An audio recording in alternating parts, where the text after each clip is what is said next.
আমাদের মাঝে উপস্থিত আছেন শ্রী অসীম ভট্টাচার্য, সদর আরবান ডিস্ট্রিক্টের সম্মানিত সভাপতি। তাছাড়া অসীম ভট্টাচার্য মহোদয়, তাছাড়া আমাদের মাঝে উপস্থিত আছেন সবার পরিচিত মুখ শ্রী শ্যামল কুমার দেব, আমাদের ৮ নং বর্দোয়ালি মণ্ডলের সম্মানিত সভাপতি। এবং এখানে আমাদের মাঝে উপস্থিত আছেন ভাইস চেয়ারম্যান ত্রিপুরা মার্কফেডের শ্রী সঞ্জয় সাহা মহোদয় এবং শ্রী অলোক রায়, কর্পোরেটর ওয়ার্ড নম্বর ৩৯, উনিও আমাদের মাঝে উপস্থিত আছেন। এবং স্বসহায়ক দলের যারা মায়েরা বোনেরা এখানে উপস্থিত আছেন এবং এই অত্র এলাকার সমস্ত এলাকাবাসী এবং সাংবাদিক বন্ধুরা, সবাইকে এখানে উপস্থিত থাকার জন্য হার্দিক অভিনন্দন ও শুভেচ্ছা জানাচ্ছি। সত্যি খুব ভালো লাগছে এই ধরনের একটা আয়োজন। এখানে আমাদের যে এসএসজি গ্রুপের এই ধরনের একটা আয়োজন করেছে, এটা একটা আমার মনে হয় এই ধরনের আয়োজন এর আগে কখনো হয়েছে বলে আমার জানা নেই। খুব ভালো লাগলো, আমি ওনাদেরকে ধন্যবাদ দেব। এবং আমি আসার আগে জাস্ট যখন আমি ঢুকছিলাম, আমাদের রাজীববাবু বলছিলেন যে আমাদের যে বোনেরা আছে ওনারা যে স্বাবলম্বী হয়েছে এবং কিভাবে হয়েছে এবং নিজেদের মধ্যে যে কনফিডেন্স কতটা ডেভেলপ করেছে উনি আমাকে বলছিলেন। এতে আমি সত্যিই আনন্দিত। আমরা মাননীয় প্রধানমন্ত্রী নরেন্দ্র মোদীজি মহিলাদের বিষয়ে কতটা সচেতন এবং কত চিন্তা করেন, আমাদের মাইনরিটি সম্প্রদায়ের ৩ তালাক নিয়ে কত রকমের কথা হচ্ছিল, আমরা নিশ্চয়ই আমরা ভুলে যাইনি। মানে সুপ্রিম কোর্ট থেকে আরম্ভ করে বহু জায়গায় এ বিষয়ে আলোচনা হয়েছে, কিন্তু কারোর হিম্মত হয়নি যে এই ৩ তালাক অবলুপ্তি করার সাহস কেউ দেখাননি। আমাদের মাননীয় প্রধানমন্ত্রীজি এসে যে এত বছরের যে একটা বলবো কুপ্রথা, যেভাবে আমাদের মা বোনদের তাদের সম্মান দেওয়ার জন্য সেই কাজটা উনি করেছেন। এই ৩ তালাক যে প্রথা সেটা কিন্তু বিলুপ্তি করেছেন। আমাদের যদি আমরা সংসারেও দেখি, মহিলারা হচ্ছে আমাদের যে চালিকা শক্তি, আমরা সবাই জানি, এবং তাদের সংসারে একটা বিরাট একটা গুরুত্বপূর্ণ ভূমিকা আমরা প্রতিনিয়ত দেখি। এতদিন ধরে ঘরের ভিতরেই ওনারা কাজ করবেন, কিন্তু এখন সময়ের সাথে সাথে এবং বিশেষ করে 2014 পরে মাননীয় প্রধানমন্ত্রীজি নরেন্দ্র মোদীজি যখন প্রধানমন্ত্রীর দায়িত্ব নেন, তারপর থেকে কিন্তু আমরা দেখতে পেয়েছি যে আমাদের সমাজের পপুলেশনের 50% হচ্ছে মহিলারা। তো ওনারা যদি শক্তিশালী হন, এটা যেটা আমি বলছিলাম যে যদি ঘরের ভিতর তারা চালিকা শক্তি হয়, তো কেন সমাজের জন্য ওরা চালিকা শক্তি হবে না? এবং সেইভাবে একটার পর একটা আমাদের মাননীয় প্রধানমন্ত্রীজি এবং আমাদের ত্রিপুরা সরকার আমরা সেইভাবে কিন্তু কাজ করছি। এবং এতে করে আমরা ওনাদেরকে আমরা সবাই জানি শক্তির প্রতীক হিসাবে আমরা সবসময় চিহ্নিত করি, কিন্তু কথায় বললাম অথচ কাজে আমরা করছি না। এই সরকার আসার পর 2018-র পর থেকে আপনারা দেখেছেন, আগে মহিলাদের ব্যবহার করা হতো খালি প্রসেশন আমরা নিজেরাও দেখতাম, এবং একটা রেগার একটা কার্ড দেওয়া, রেগার জন্য একটা কাজ দেওয়া, এর উপর ভিত্তি করেই কিন্তু তাদের সত্যিকারের যে আর্থসামাজিক উন্নয়ন সেই দিকে কিন্তু নজর ছিল না, ওদের ইচ্ছেও ছিল না। কিন্তু আমাদের সরকার এসে আমরা কিন্তু এই কাজটা কিন্তু করতে পেরেছি, যে নিজেদের সুপ্রতিষ্ঠিত হওয়ার জন্য নিজেদের মানে স্বাভিমান যেটাকে বলে, সেই স্বাভিমানকে তারা বোঝার যে বিষয়টা, সেটা আমাদের সরকার আমরা এখানে করতে পেরেছি। এবং আমরা সবাই জানি যে একটা সংসারের মধ্যে তারা যেভাবে মায়া মমতার সাথে ভালোবাসা দিয়ে একটা সংসার ঘরে তুলেন, এবং তার জন্য তারা রিয়েলি পারঙ্গম, আমরা সবাই জানি। সেটা কেন না আমরা ঘরের বাইরে এনে সমাজের জন্য আমরা করবো, সেই কাজটা আমরা করছি। প্রতি বছর 8ই মার্চ আমরা সবাই আন্তর্জাতিক নারী দিবস হিসাবে আমরা পালন করি। এবং আজকে এই যে মহিলাদের যে তাদের অধিকার, সেই অধিকার ফিরিয়ে দেওয়ার যে কাজটা, সেই কাজটাও কিন্তু আমাদের এই ডাবল ইঞ্জিনের সরকার এই মহিলাদের প্রতি সম্মান ও সচেতনতা সৃষ্টি করার সেই কাজটা আমরা করছি। আমরা মহিলাদের সশক্তিকরণের কথা তো বলছি, কিন্তু ওনাদের যে সুরক্ষার প্রশ্ন এবং অর্থনৈতিক দিক দিয়ে যাতে উন্নতি হয় সেই দিকেও কিন্তু আমরা কাজ করে চলছি। আজকে যখনই তারা সেলফ রিলায়েন্স হবে, আত্মবিশ্বাস যখন বাড়বে, আমি দেখেছি আমাদের বোনেরা এখানে বলছিলেন, বলার মধ্যেও কিন্তু অনেক আমি দেখলাম যে যেভাবে কথাটা বলছেন তার আত্মবিশ্বাসের যে তার বিষয় সেটা কিন্তু অনেক বেশি আমি দেখতে পেলাম। সেটা সম্ভব হয়েছে যেহেতু আর্থসামাজিক উন্নয়ন হচ্ছে, অর্থের সাথে সামাজিক উন্নয়ন হচ্ছে, সেই কারণে তারা আজকে মাথা উঁচু করে দাঁড়াবার সাহস তারা কিন্তু পাচ্ছে। আজকে আমাদের যে দেশের যদি উন্নয়ন হয়, শুধুমাত্র পুরুষরা দেশে উন্নয়ন করবে তা সম্ভব কোনোদিনই হবে না। কাজে মহিলাদের আজকে মহিলারা কোন জায়গায় পাইলট হচ্ছে, আজকে মহিলারা মহাকাশে পাড়ি দিচ্ছে, মহিলারা কোথায় নেই, ট্রেন চালাচ্ছে মহিলারা, গাড়ি চালাচ্ছে, স্কুটার চালাচ্ছে মহিলারা এখন। আগে আমরা যেটা ভাবতাম না কোনোদিন, যে তাদের পক্ষে আমরা সবসময় ভাবতাম ডাক্তার, ইঞ্জিনিয়ার, সর্বক্ষেত্রে মহিলাদের আমরা দেখতে পাচ্ছি। এমন কোনো জায়গা নাই, শুধু রান্নাঘরে এরকম না, বিভিন্ন জায়গায় ডিবেটেও যদি আমরা যাই, এত সুন্দরভাবে যারা মানে যে কোনো স্তরে আমরা দেখি, ওরা কিন্তু কোনো অবস্থায় পুরুষদের সঙ্গে এমনটা না যে নিচে আছে, বরং পাল্লা দিয়ে সমান, ও পাল্লা দিয়ে সমান তো বটেই, অনেক সময় অনেকটা সামনের দিকে এগিয়ে গেছে। আমাদের government Tripura state policy for empowerment of women 2022-এ আমরা করেছি, তাদেরকে কিভাবে এম্পাওয়ারমেন্ট করা যায়। এবং মহিলাদের আপনারা সবাই জানেন যে মহিলাদের যারা আমরা যে ত্রিস্তরীয় পঞ্চায়েত, 3 টায়ার পঞ্চায়েত যেখানে আছে, 50%-এর উপরে আমরা মহিলারা সেখানে আমরা দিয়েছি তাদের অংশীদারিত্বের জন্য। শুধু তাই নয়, এখানে আমাদের ডেপুটি মেয়র এখানে আছেন মহিলা। এখানে যখন আমাদের নমিনেশন দেওয়া হয়, যখন এই মিউনিসিপ্যালিটির যে বিভিন্ন ইউএলবিস, আরবান লোকাল বডির ইলেকশন, তার মধ্যেও আমরা দেখেছি 50%-এর প্রায় তার থেকেও বেশি আমরা পুরসভার মধ্যে, সেই আগরতলা পুরসভার মধ্যে সবচেয়ে বেশি আমরা মহিলাদের রিপ্রেজেন্টেশন আমরা দেখেছি। তো আমরা সবসময় কথায় শুধু না, কাজেও আমরা সেটা দেখিয়েছি।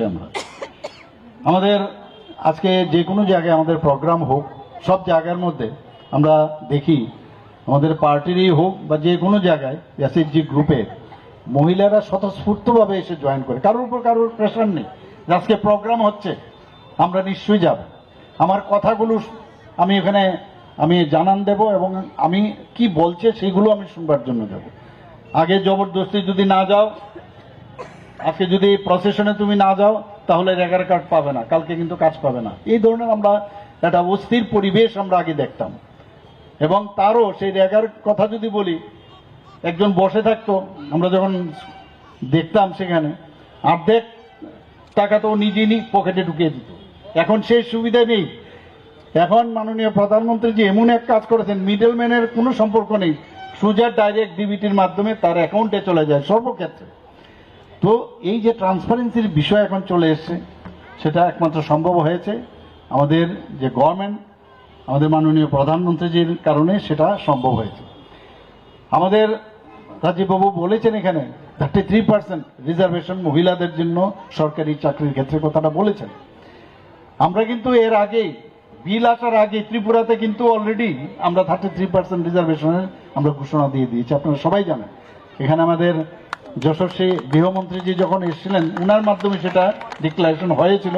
পরবর্তী সময়ে এটা অল ইন্ডিয়া বেসিসে এখানে যখন বিল পাস হয় সেটা আমরা দেখতে পেয়েছি।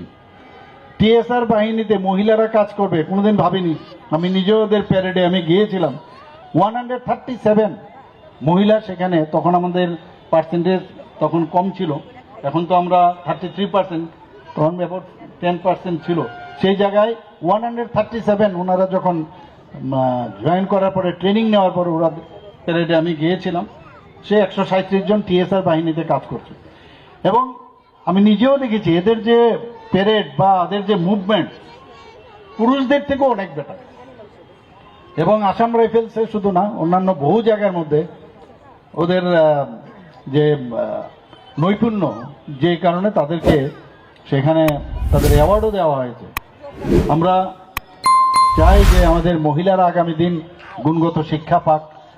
আমরা শুধু আগরতলা বসে আমরা চিন্তা করি না, সার্বিক সারা ত্রিপুরার কথাই আমরা ভাবি যে সেখানে অনেক আছে ড্রপ আউট, অনেকে যায় না, মহিলারা পড়াশোনা করতে যাচ্ছে না, অনেকে দেয় না, অনেক সেই জায়গায় অনেক কারণে সেই জায়গার মধ্যে আমরা সমস্ত স্নাতক ও স্নাতকোত্তর যারা পাঠরত ছাত্রীদের এই ভর্তি ফিস, কলেজ উন্নয়ন ফিস, পরীক্ষা সংক্রান্ত যত ফিস আছে আমাদের সরকার আসার পর আমরা কিন্তু সেটা আমরা এটা দিতে হবে না, তাদেরকে অবৈতনিক করে আমরা সেটা ঘোষণা দিয়েছি।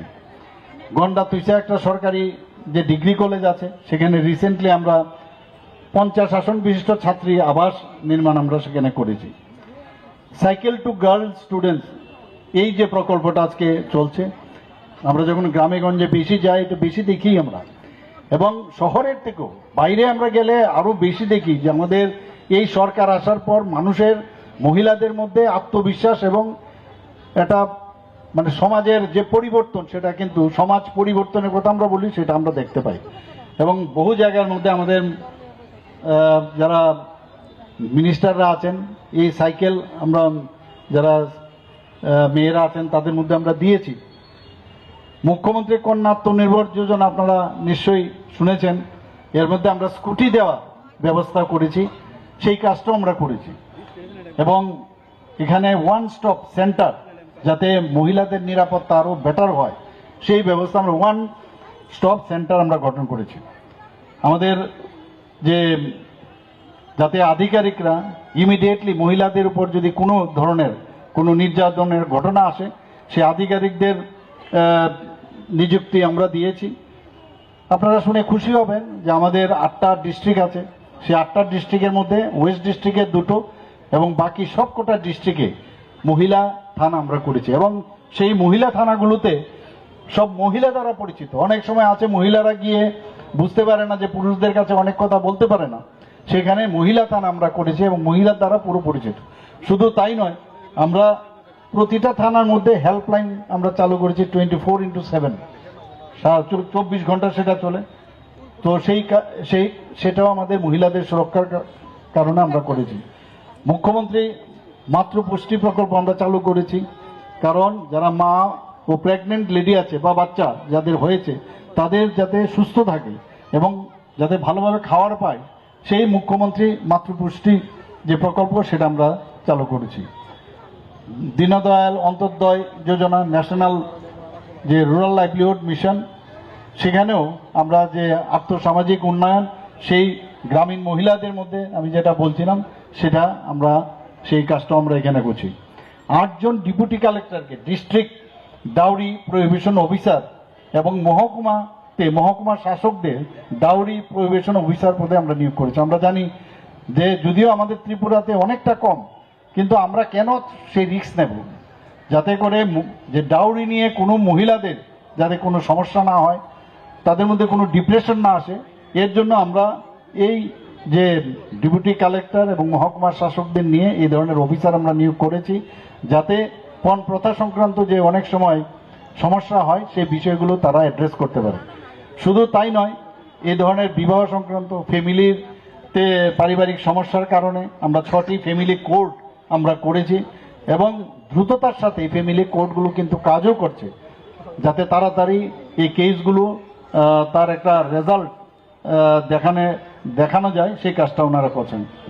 আমরা মহিলাদের যে যদি দেখা যায় কোনো মহিলার নামে বা মেয়েদের নামে কোনো সম্পত্তি করা হয়, এমনিতে আমাদের 5% যে পুরুষদের জন্য যে তাদের দলিল করতে যে পয়সা লাগে রেজিস্ট্রেশন করতে, সেখানে আমরা 1% মহিলাদের জন্য করি। তো অনেকে মনে করে যে আমি যদি আমার মেয়ের নামে আমি যদি জায়গাটা করি বা আমার ওয়াইফের নামে যদি করি, তাতে করে একদিকে যেমন মানে পুরুষ যখন ভাবছে যে আমি কম শতাংশে যদি করতে পারি, একদিকে ওনারাও কিন্তু অনেক বেশি স্ট্রেংথেনিং হবে।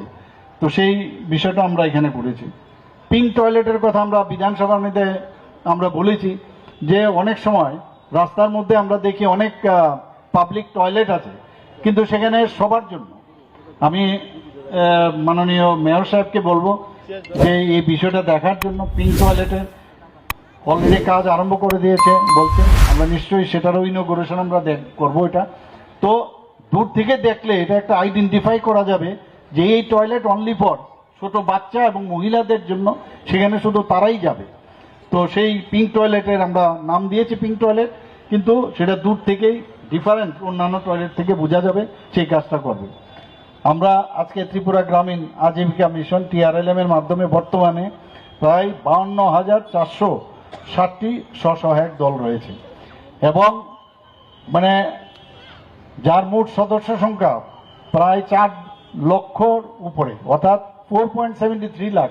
মানে ভাবা যায় না এত মহিলা এখন আমাদের TRLM এর মাধ্যমে এই SHG গ্রুপের সাথে যুক্ত হয়েছে। শুধু তাই নয়, আমাদের 91,871 জন অলরেডি লাখপতি দিদি হয়েছে ত্রিপুরাতে।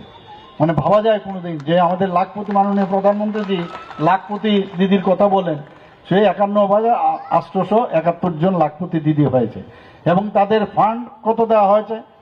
746 কোটি টাকার উপর ফান্ড দেওয়া হয়েছে।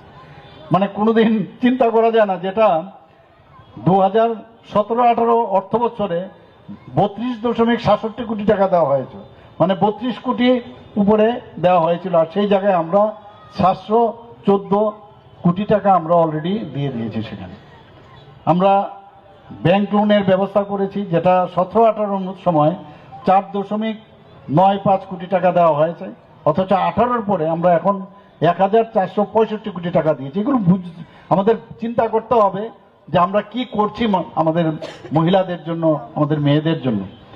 আমাদের যে 3,87,000 যে যারা SHG গ্রুপ, তাদের আবার প্রধানমন্ত্রী সুরক্ষা বীমা যোজনায়ও তাদের কাভারেজ রাখা হয়েছে 3,87,000। তাছাড়া 3,14,000 দিদিরা জীবন জ্যোতি বীমা যে যোজনা আছে তারও কিন্তু সুফল পাবে। তো এইভাবে সমস্ত মহিলাদের যাতে সুরক্ষায় রাখা যায়, সব দিক দিয়ে যে স্কিমই হোক, সেই স্কিম যেন তাদের সেই স্কিমের আওতায় আনা যায়, সেই কাজটা করছে। আপনারা নিশ্চয়ই শুনেছেন প্রধানমন্ত্রী জন আরোগ্য যোজনা। সেখানে প্রধানমন্ত্রী জন আরোগ্য যোজনার মধ্যে যেহেতু ক্যাপিং ছিল যে কারা কারা পাবে, BPL গ্রুপে পাবে, কিন্তু আমরা বাকি যারা আছে সেই স্বাস্থ্য যোজনা যে বিমা, সেটা কিন্তু তার মধ্যে অনেকে কাভার হয় না। ত্রিপুরা একমাত্র রাজ্য যেখানে 100% মানুষ, এখানে মহিলা হোক পুরুষই হোক, তারার কিন্তু এই মুখ্যমন্ত্রী জন আরোগ্য যোজনা নামে আমরা যখন স্কিমটা চালু করলাম, তাতে করে সেই সুযোগটাও কিন্তু পাচ্ছে। আমাদের মায়েদের, বিশেষ করে জনজাতি মায়েদের যে রিসা পাচরা, এগুলো আপনারা সবাই জানেন, তাতে করে আমাদের GI ট্যাগ আমরা সেই সম্মান তাদের দেওয়া হয়েছে। আমাদের যে পেরা মাতাবাড়ি, সেই GI ট্যাগ কিন্তু সেখানেও আমরা জানি যে মাতাবাড়ি ত্রিপুরা সুন্দরী মন্দিরের যে পেরা, সেটা কিন্তু আমরা মানে এক তো এটা প্রসাদ, কিন্তু তার স্বাদও কিন্তু কোনো অংশে আমরা ভুললে চলবে না, প্রায়শ আমরা নিয়ে আসি। তো এবং এটা একটা ট্রেড সিক্রেট, কিন্তু সেটারও GI ট্যাগ আমরা পেয়েছি। আর শেষে মাননীয় প্রধানমন্ত্রীজি বারবার বলছেন, লাখপতি দিদি তো বানিয়েছেন, আগামী দিন ড্রোন পাইলট, ড্রোন দিদিও উনি বানাবেন, এবং সেই কাজটাও চলছে আমাদের ত্রিপুরাতেও। এখানে যে ইঞ্জিনিয়ারিং কলেজ আমাদের আছে ত্রিপুরা সরকারে, সেখানেও আমি গিয়েছিলাম, ড্রোন বানাচ্ছে।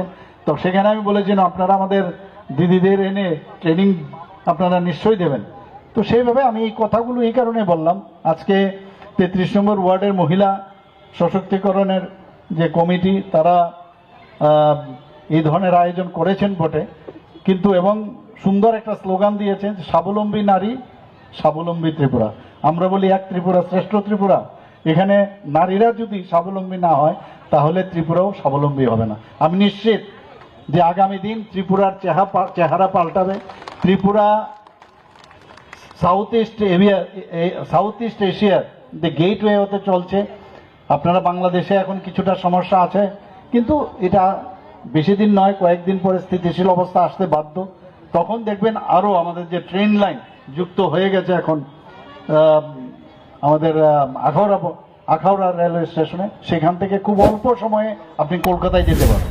যদি আমাদের মৈত্রী সেতু অলরেডি রেডি আছে, সেটা যখন শুরু হবে, তাহলে ত্রিপুরার জন্য এখানে যে আমাদের যে ব্যবস্থা এখন সেখানে হয়েছে, বাইরের থেকে মানুষ আসছে এখানে ব্যবসা করার জন্য। ত্রিপুরাতে যেহেতু শান্তি শৃঙ্খলা এত বেটার, ল অ্যান্ড অর্ডার এত ভালো। আমি গত পরশু 2-3 দিন আগে আমি গুয়াহাটিতে আমি গিয়েছিলাম, সেখানে আমি আম্বানিজি এবং আদানিজি ওদের সাথে কথা বলেছি, টাটা গ্রুপের চেয়ারম্যান ওনার সাথে কথা বলেছি, ওনারা বলেছেন এখানে লোক পাঠাবে। এবং আমি এটাও বলেছি আমাদের এখানে 21 স্পিসিস যে আমাদের এখানে বাস আছে, সেটাকে ইউজ করে ইথানল কারখানাও আপনারা করতে পারেন। দেখুন অনেক সময় বলবে যে উনি তো মুখ্যমন্ত্রী তো কয়েকবার এই বলেছে সেই বলেছে, কিন্তু হচ্ছে না কেন? কিন্তু আমাদের চেষ্টা আছে, কিন্তু চেষ্টার পরে সেটা হতে বাধ্য। চেষ্টা থাকলেই হবে। অনেক জিনিস আমরা এবারও মাননীয় প্রধানমন্ত্রীজির সাথে দেখা করে আমি বলেছি, আমাদের হোম মিনিস্টার সাহেবের কাছে বলেছি। এবং ত্রিপুরার মানুষের সবচেয়ে বড় গুণ হচ্ছে যখন সমস্যা হয়, সেই সমস্যা কিভাবে চ্যালেঞ্জ হিসাবে নেওয়া, তার সমাধানের লক্ষ্যে আমরা কিন্তু সেটা দেখেছি। আমরা কোভিডের সময় আমরা দেখেছি, আমরা এবারের যে এত বড় বিপর্যয় হলো, এত বড় বৃষ্টিপাত ত্রিপুরার ইতিহাসে, বগাবার্মিতে প্রায় 650 উপরে মিলিমিটারের উপরে আমাদের সেখানে বৃষ্টিপাত হয়েছে।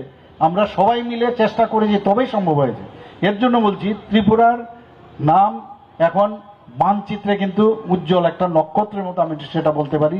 সারা ভারতবর্ষে আমি যখন যাই, এখন কিন্তু সে আগের মতো নয় ত্রিপুরা কোথায়, সেটাকে আসামে না বাংলাদেশ, এরকমটা না। এখন কিন্তু অনেক আমাদের ছেলে মেয়েরা এত ভালো রেজাল্ট করছে ইন অল অ্যাসপেক্ট। তো আগামী দিন আশা করি, যেটা 33 নম্বর ওয়ার্ডের মহিলারা দেখিয়েছেন এসএসজি গ্রুপের সমস্ত আমাদের ত্রিপুরার সমস্ত ওয়ার্ড এবং সমস্ত কেন্দ্রে এইগুলো এই ধরনের যে আলোচনার যে সভা সেটা করবে।